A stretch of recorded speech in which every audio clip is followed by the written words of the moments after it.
Hey, good morning. My name is Rob Glenn. I'm the Vice President of Global Resilience at the U.S. Chamber of Commerce Foundation. That might actually be the most fun music that you've ever associated with me. I think everyone is really looking forward to this conference and just want to say a couple of quick words. The first panel focuses on why is readiness important for building resilience. We've got a great panel. So Chris Fussell is the president of the McChrystal Group, and he's joined by Caitlin Durkovich, the Senior Director for Resilience and Response at the NSC, National Security Council, and also joined by Daniel Kanuski, who's the Managing Director for Public Sector at Marsh & McLennan, also the former Deputy Administrator of FEMA. So they're going to talk a little bit about, from a strategic standpoint, why is readiness important to resilience? What are some of the outcomes that we need to be looking at? How do we do it? So it's going to set some of the strategic framing for the rest of the panels to come. So with that, we'll bring them out. Thanks.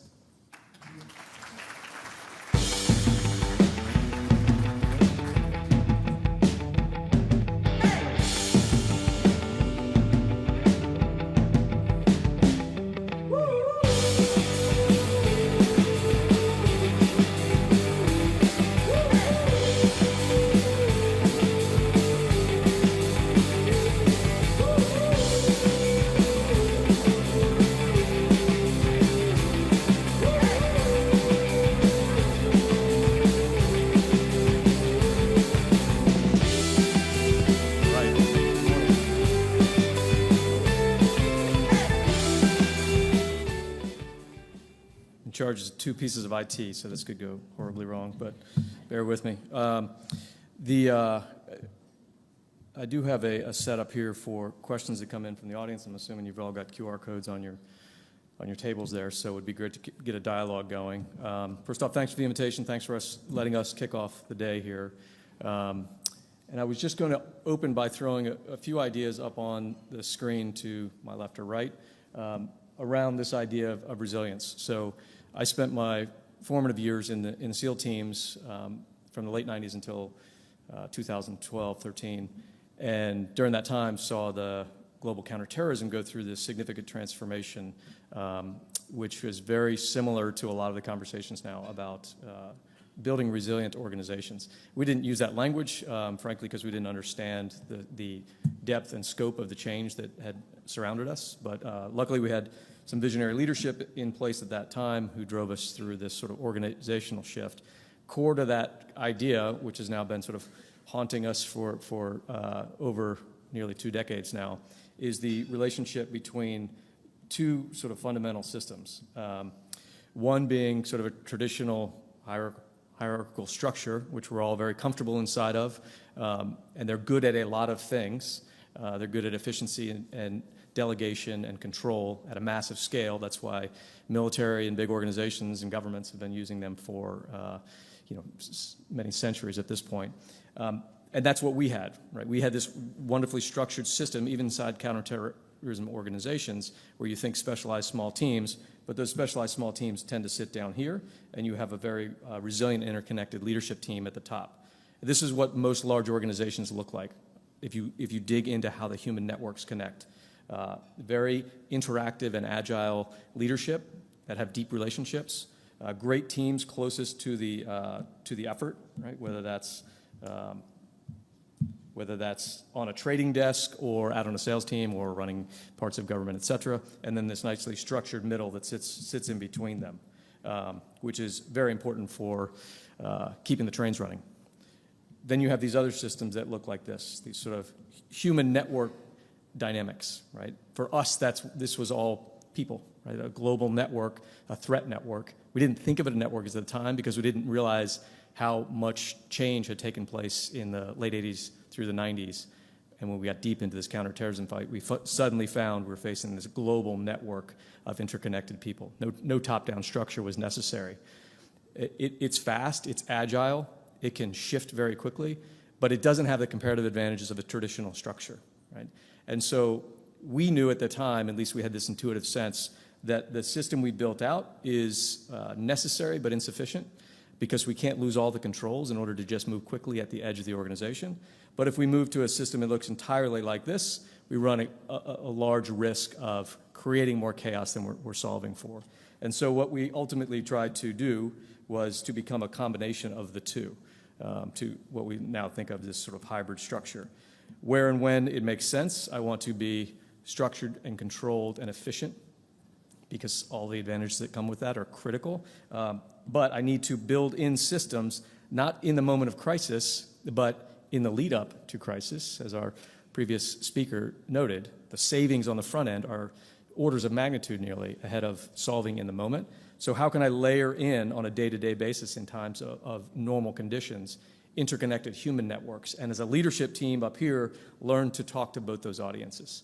Where do I need to be structured and controlled? Where do I need to allow people to break those traditional rules, create those cross-boundary networks, so that when we all go into the next unpredictable crisis, we are ready to react with adaptation? So that sort of 20 years of noodling on this, the big takeaway that I at least would like to start with today's conversation. And so with that, I'm going to take a seat and pull my co-panelist into the discussion here. Okay, maybe over you first. Yeah. Thank you very much, Chris, and good morning, everyone. It is an honor to be at the 11th Annual Building Resilience Through Public-Private Partnerships. This is not my first Building Resilience Through Public-Private Partnerships. I've had an honor to participate in this event over the course of the last 11 years, in part because during the Obama administration I served in the Department of Homeland Security in what used to be called the National Protection and Programs Directorate, but is now the Cybersecurity and Infrastructure Security Agency, and the last 4 years was Assistant Secretary for Infrastructure Protection. So actually had an opportunity to host this event and keynote it, and I applaud the continued focus that all of you are bringing to resilience. I now serve as Special Assistant to the President and Senior Director for Resilience and Response at the National Security Council. My portfolio is large. It includes domestic incident management. It includes election security, disinformation, what we call federal mission resilience, but what many of you know as continuity of operations or continuity of government. And then we have longer-term critical infrastructure security and resilience, and also the security of the national capital region. So my days are very busy. But I will say what I have learned in the course of the last 18 months is the importance of readiness, of being ready, of anticipating both those known higher probability events, but also thinking through how you build the relationships and the partnerships that are needed for the things that are lower probability or that you may not be anticipating. And I could run through the list of incidents that we've dealt with over the course of the last 18 years. Obviously, coming into this administration, still dealing with COVID. We had a major winter storm that impacted the electric grid in Texas, a pretty catastrophic hurricane that swept across the United States and did some significant damage, Ida, but also ransomware attacks that impacted infrastructure ranging from the Colonial Pipeline to JBS, a large meat producer. We've dealt with things like supply chain crises. I'm very involved in the infant formula crisis right now and figuring out how we get those infant formula back on the shelves, monkeypox. I could go down the list. The one thing that I will tell you is the cross pollination that we have to do at the White House. And these are events that are not run just by the National Security Council, but increasingly, and you take an event like Colonial, where we had both the cyber team, but also my team doing domestic incident response, the National Economic Council, because we had an event that started in an IT system, a company that made a decision to shut down the entirety of a pipeline, something that had never been done in the history in its 40-year history. And very quickly, the cascading physical impacts that we saw both at the retail level, but at a more macro level and an economic level. And so the need to bring together these human networks to solve the problem, I think, is illustrative of what Chris was hitting on. So grateful to be here today. Look forward to the conversation. Grateful to be on stage with Dan, and I know that we'll have a robust dialogue and get some good questions. So Dan, I think over to you. Great. Thanks, Chris. Thanks, Caitlin. I, too, am delighted to be up here with Caitlin, an old friend. I think we've had many of the same roles in Washington, right? We've worked in the department. We've worked in the White House. I had this role in 2005, and I went through Hurricane Katrina in the White House. So I know what you're going through, and things have become only more complex as the years have gone by, I'm sure. More recently, I was at FEMA, also delighted to see Eric Hooks right before us, and Tim Manning right after us. So you got 3 FEMA guys right back to back. Tremendous respect for what Eric is doing and really advancing the FEMA mission. And reflect on that for just a moment.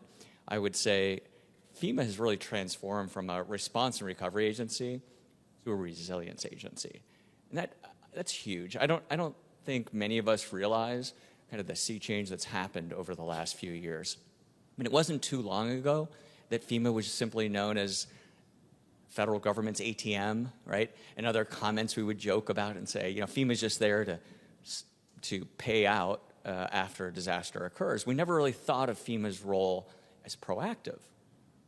Well, heck, that's changed a lot, hasn't it? I mean, because of programs like BRIC, because of the intense focus on insurance and reducing those potential losses before they occur, it's huge.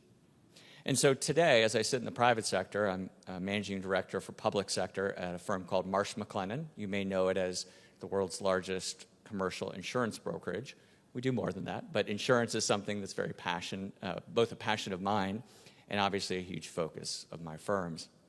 And here I really see kind of our worlds colliding. We see FEMA moving on the path towards resilience, and I would say, frankly, has achieved that vision based on what we just heard from Eric.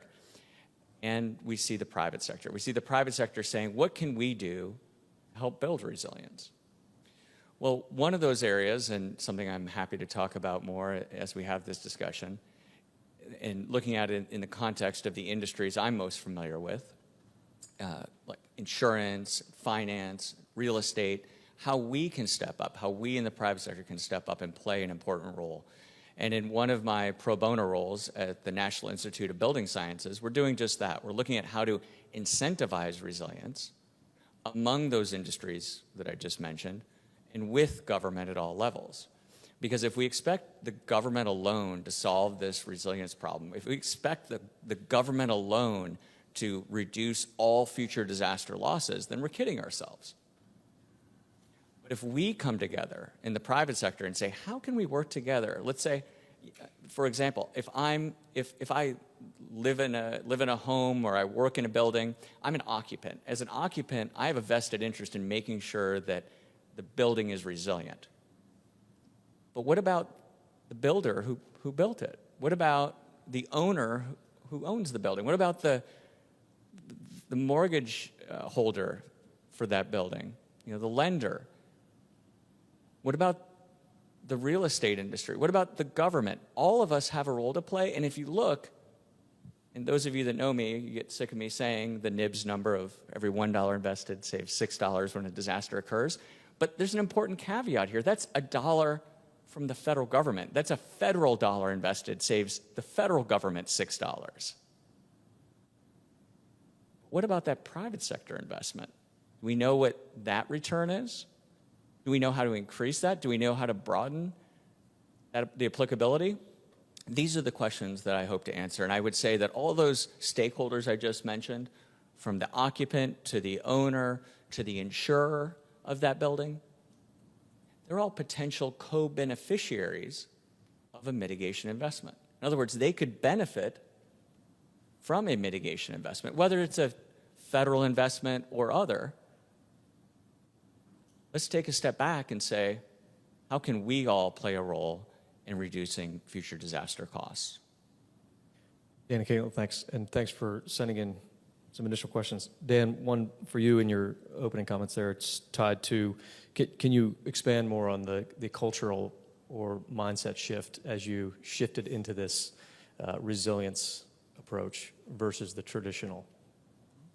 Well, if you think about FEMA's origins, it was really as a civil defense agency, right? It was focused on duck and cover, I'm oversimplifying, but it was focused on preparedness for a very particular risk at the time. Now, as that risk waned, FEMA's mission expanded. FEMA's mission expanded into natural disasters, and it was then seen again as the agency that would show up after a disaster occurred to provide usually financial assistance, right? The preponderance of the assistance FEMA provides is financial. It's not that operational response. So as many of us, again, in this room have talked about for a decade or more, we should instead focus on resilience, yet FEMA hadn't quite caught up. And so when I had the opportunity to serve in the last administration, that became a priority for me. I said, why don't we call it what it is, which is resilience, rather than all these other things like preparedness and mitigation and insurance and, as Caitlin said, continuity. Those are all very important, but to me, those all fall under the banner of resilience, and that should be the singular focus of those pre-disaster organizations within FEMA. And I'm glad to hear that, and I'm happy to see, again, during my time at FEMA, that many state and local emergency management agencies replicated that. Eric and his agency in North Carolina included. But the next step, like the kind of resilience 2.0, isn't about FEMA reorganizing. It's not about state and local governments, especially emergency management agencies, acknowledging resilience. They have. We're there. It's about how the private sector and the public sector can work together to further enhance resilience, to get those synergies that maybe we're not getting today. Can you expand a bit on that, your observations on that public-private relationship? Yeah, absolutely. I've had the fortune of the last 18 months to be able both to sit in the White House and deliver on the president's commitment to make sure that we are leaning forward in helping Americans in their greatest time of need, but also as we do that to think about how, to Dan's point, we work to mitigate the effect of the next disaster, the next incident. And I think one of the biggest challenges that I have seen, both being in the White House, but as we go out and we meet people where they are and see the impacts of, you pick the disaster scenario that, as Eric alluded to, and we all know is being exacerbated by the climate crisis, is that we still face a challenge in terms of building the capacity, both at the state and local level, but frankly, I think within the private sector, to handle the scale, the frequency, of the types of disasters that we are dealing with. And I think to a certain degree,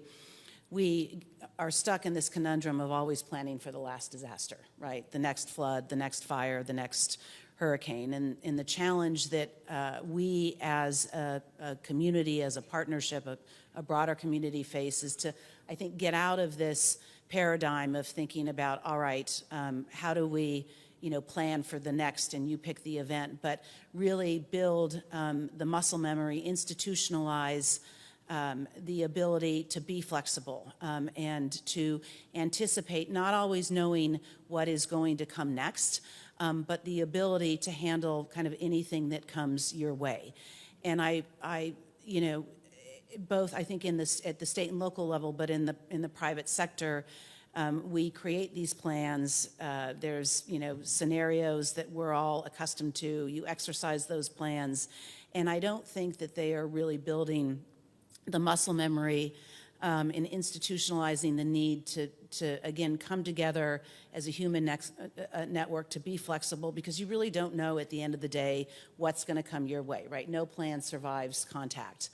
I think in the private sector, the last 2 or 3 years has helped organizations realize that they need to put more money into building resilience. They need to make investments. They need to take business continuity seriously. But I am concerned that at the state and local level, especially in smaller disadvantaged communities, that culture, that mindset has not yet set in. And at the end of the day, it's really, I think, a capacity and a resource question. And so if you are a business that operates in these communities or these states, I think you need to think about how the value of the partnership that you bring. The example that I will use that is most recent to me is the continued impacts that we are seeing actually in my home state in New Mexico. They had a historic fire, a prescribed burn that escaped, that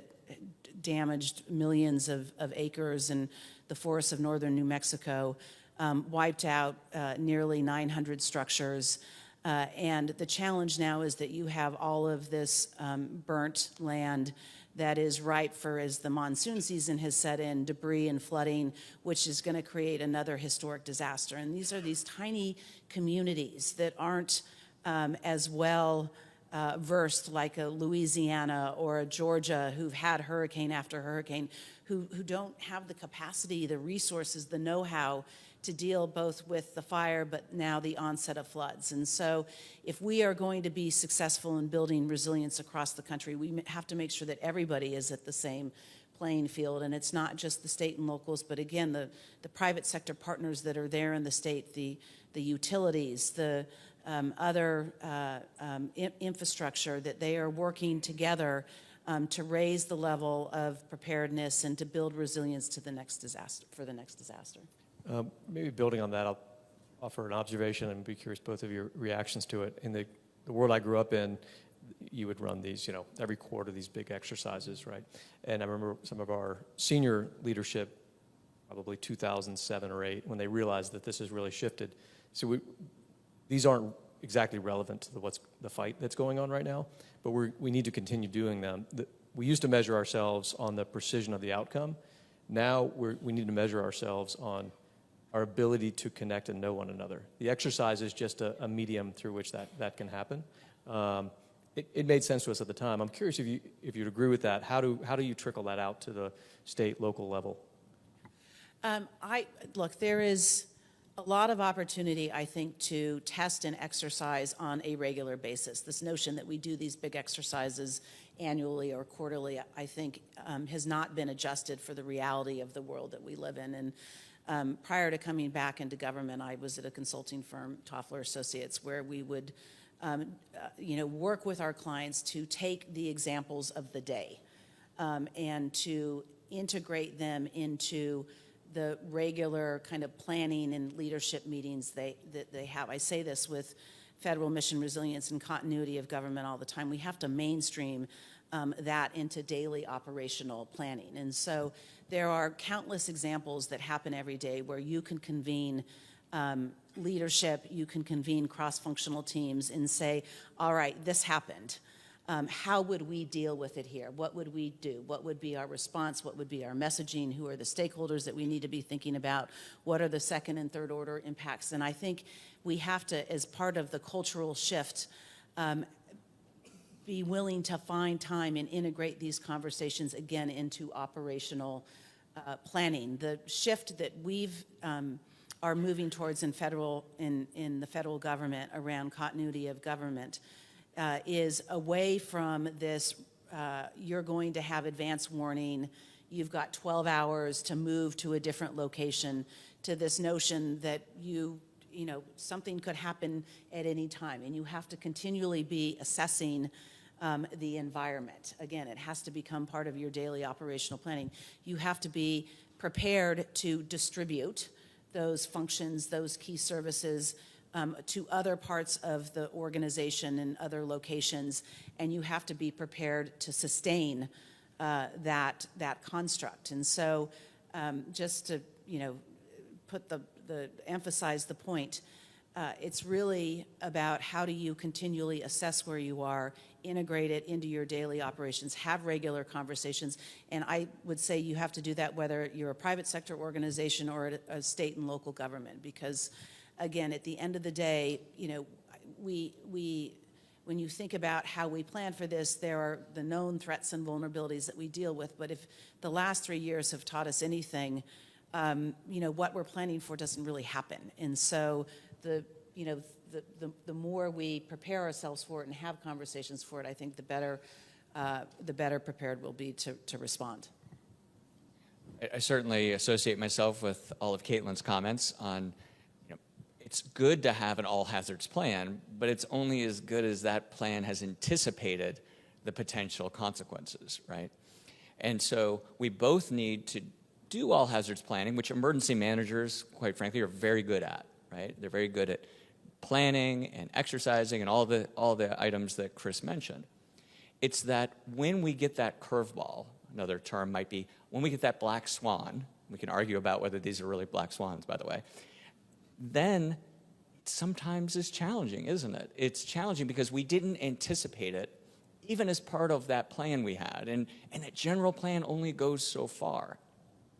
So I'll tee up an issue, cybersecurity, right? Cyber is obviously top of mind for Caitlin and for many of you. But as emergency managers, it traditionally has not been. And so I've, both during my time at FEMA and since, I've tried to make a racket about cyber disasters. And a cyber disaster is simply the physical consequences of a cyber attack. And those physical consequences of a cyber attack are going to look a lot like a traditional disaster. But emergency managers largely aren't focused on that because we see cyber as an IT issue, right? A tech issue, not as an emergency management issue. Well, let's reverse and go back 3 years. Many emergency managers, if you were to describe a pandemic, you'd say, oh, that's a public health issue. Now, it would be accommodated in that general all hazards plan that emergency managers have, but most emergency managers would have laughed if you said, you're going to be in charge of the pandemic response in your community when it happens. And look what happened. Within the first few weeks of this becoming a catastrophic disaster, which is what it was, the pandemic, was about the time I was leaving FEMA. Really good timing, I guess. And within a month of me leaving, it was so obvious to me that FEMA needed to take the lead. I picked up the phone, I called Pete Gaynor, FEMA administrator at the time. I said, man, I'm so sorry, but I have an op-ed. It's going to run in Politico tomorrow. It says you're going to be in charge. He said, gee, thanks, Dan. But in truth, I think all of us acknowledge that FEMA had a significant role to play. And at that point in that disaster, in February of 2020, we saw that it was not simply a public health emergency. We saw that it was a disaster. We saw that it was something that required the coordinating structures that both emergency managers have in the federal government as well as in the private sector. Many of you, whether you're doing business continuity or supply chain work, all of you had a role to play. I'm not going to make anybody raise their hand here, but how many of you felt, certainly now at this point, that that was just a public health issue? I would imagine every single one of you has been roped into the pandemic response at this point, or at various points during the disaster. So today, to kind of back to where I started, today to me, cyber feels a lot like what public health preparedness felt 3 years ago, which is it's not really getting the attention of emergency managers, and we got a long ways to go. It means that emergency managers, to Chris's point, they need to talk to non-traditional stakeholders, like a CISO, right? Chief Information Security Officer, whether that CISO is in a local government, a state government, or in a Fortune 500 company. That, I bet, is not happening at the scale it needs to happen today, just as that coordination was not necessarily happening a few years ago between the public health community and the emergency management community.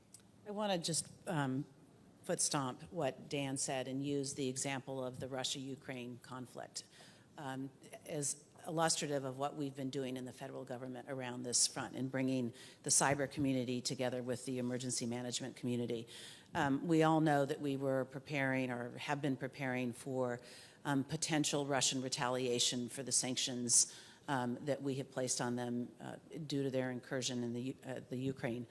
And in anticipation of Russian cyber attacks against our critical infrastructure, we came together in the White House and had some conversations about how we prepare for this, the likelihood that we might see some sort of retaliation. And at the end of the day, what we ended up doing is standing up a unified coordination group with DHS, the Department of Homeland Security, as the lead federal agency. And it was around domestic preparedness and response, where we brought together those departments and agencies that have, what we call them the sector risk management agencies, but they are the lead department for the key infrastructure sectors, electricity, water, transportation, food and ag, to both talk about how we sent the signal to the private sector that they needed to go shields up and to make sure that they were vigilant about the likely or the potential for a cyber attack against critical infrastructure, but also to think through what the cascading impacts would be if we saw an attack on the electricity sector, on oil and natural gas, against transportation, against water, and what we could be doing to start to plan and mitigate those impacts. As part of that effort, we also realized that an attack could very quickly transition from a structure where we've got what we call PPD 41, which governs how the federal government responds to a cyber attack, into a Stafford Act type scenario where you could see such consequences that it would require some sort of major disaster declaration, and what that transition would be from the cyber response to a Stafford Act thing, or to a Stafford Act event. It is a structure that remains in place today, but not at the op tempo that we saw in the early days of the war, but is, I think, useful both as we continue to ensure readiness to some sort of, again, Russian attack, but moving forward for how we think about when we see some sort of significant cyber event and how it can cascade into the physical domain, the approach the federal government is taking. And we've seen this in the interagency, but again, certainly in the White House, and I started with this at the beginning of my remarks. The way that we run our process now is not just Pound Cyber and NSC convening the federal departments and agencies and working with our private sector partners, but my team, Pound Resilience and Response, the National Economic Council, are also part of that process, because we understand that it's likely not just going to be contained to an IT environment, and that spillover or that crossover both into the physical and the economic is very important to get ahead of. In our last few minutes here, we'd love both of your thoughts on this. Just an observation that few opening comments that I made, maybe a 2-minute capture of a 2-year argument that took another, I would argue, 5 to 6 years to really ingrain into an organization, to say there's no regressing back to the old ways, because it was just too much the way that things were done. Do you think we're there yet? Like, have we learned enough that this is the driving conversation for organizations, really focusing on resilience versus the temptation to go back to business as normal? I know in the advisory world, everyone wants 2019 to come back, and it's not going to, right? So do you have hope that we've learned this lesson enough? That's a great question. I think that it has the events of the last 2.5 years have certainly opened the eyes of industry to the need to anticipate, to ensure that there isn't a failure of imagination in their organizations, to, as I say, build a culture where you've got sufficient healthy paranoia.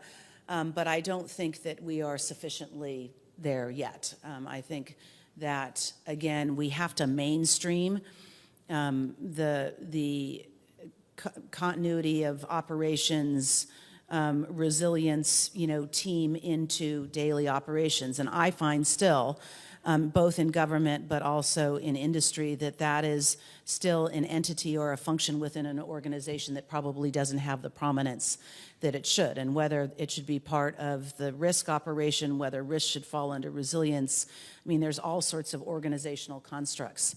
But I don't think that it has been sufficiently institutionalized. And I think that's both in terms of responding to an incident or a disaster, but also, again, in the kind of anticipatory standpoint from a business decision, as organizations are making decisions with a particular outcome in mind, ensuring that there is red teaming and like a pre-mortem that is done about both how can this decision go the way you think it is, but what are all the ways that it could potentially go wrong? And what are all the ways that it can potentially go wrong? And then how are you going to deal with the information environment? I think one thing that we unfortunately have not talked about and don't have time to, but is just the plague and the scourge of misinformation and disinformation. And it impacts every homeland security and national security mission that we deal with. It is pervasive. It is something that we as a federal government are thinking about how we coordinate and organize, but every organization and every mission, and we see this in the disaster states, we see it in the border, we see it in our national security issues, the supply chain, makes the challenge of responding even harder. And so as an organization, if you have not built that into your planning and are not building out a function wherever it may be to anticipate and deal with it, it is something that I would suggest that you do. Hear, hear. Let me just close by saying that I think that we've come a long ways, and certainly that the pandemic has solidified that resilience should remain a priority. In fact, resilience, I think we would acknowledge, certainly all of us in this room would acknowledge, but I think the broader community would acknowledge resilience needs to be our North Star, right? How and when we achieve that, it'll be different for all of us, all of our different organizations, but if we share that goal of resilience, that will keep us on this right trajectory, whether it be the trajectory that we set forth 5 years ago at FEMA on resilience, and I'm so happy that this administration has not only embraced resilience, but also doubled down on resilience. And so where we need to be, as I said, when the infrastructure law passed, it's going to be a long road to resilience, but that's a journey worth taking. So thank you all for your interest. Thanks for listening to us today. I know that you have much to say about these topics as well, and we can learn a lot from you.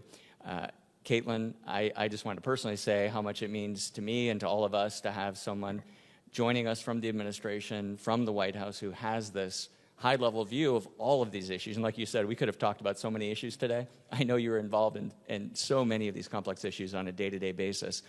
I am heartened by your leadership and the participants here on your passion for resilience. Thank you very much, Dan. Thank you. Dan and Caitlin, thank you both for the time and insights. Caitlin, thank you for your ongoing service on all of our behalf.